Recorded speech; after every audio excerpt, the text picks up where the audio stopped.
நீ நான் காதல் சீரியல் நெக்ஸ்ட் பிரேமோ என்ன மாதிரியான ட்விஸ்டாக்க போகுதுன்னு பார்க்கலாம். சுந்தரி வந்து நம்ம அணுவை எப்படியாவது செக்கப்புக்கு கூட்டிட்டு போகணும். செக்கப்புக்கு கூட்டிட்டு போயிட்டு அவகிட்ட நடந்தது என்ன, எதுக்காக இவ இப்படியெல்லாம் இருக்கா, இந்த விஷயத்த நம்ம தெரிஞ்சுக்கணும்னு சொல்லிட்டு முடிவு பண்ணிட்டு அணுவை செக்கப் கூட்டிட்டு போறாங்க. உடனே அபி வந்து அணு கிட்ட இங்க பார், நீ பிரெக்னெண்டா இருக்கிறதா அவங்க நினைச்சிட்டு இருக்காங்க, அதுக்கேற்ற மாதிரி நீ மெயின்டைன் பண்ணணும் புரியுதான்னு சொல்றாங்க. சரி சரி நீ சொல்ற, நான் கண்டிப்பா கேட்பேன், நீ கவலைப்படாதுன்னு சொல்லிட்டு அணுவும் அத்தை வாமிட் வர மாதிரி இருக்கு அப்படி இருக்கு நல்லா சொல்றாங்க.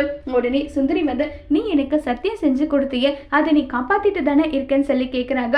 உடனே அணு வந்து வெக்கப்பட்டு என்ன அத்தை இது இப்படி எல்லாமா கேள்வி கேட்பீங்க, என்ன சத்தியம்ன்றாங்க. எனது என்ன சத்தியமா, ஏய் ஜோசியர் சொன்னது அத்தை, இந்த காலகட்டத்தில் அது எல்லாம் நம்புவாங்களா?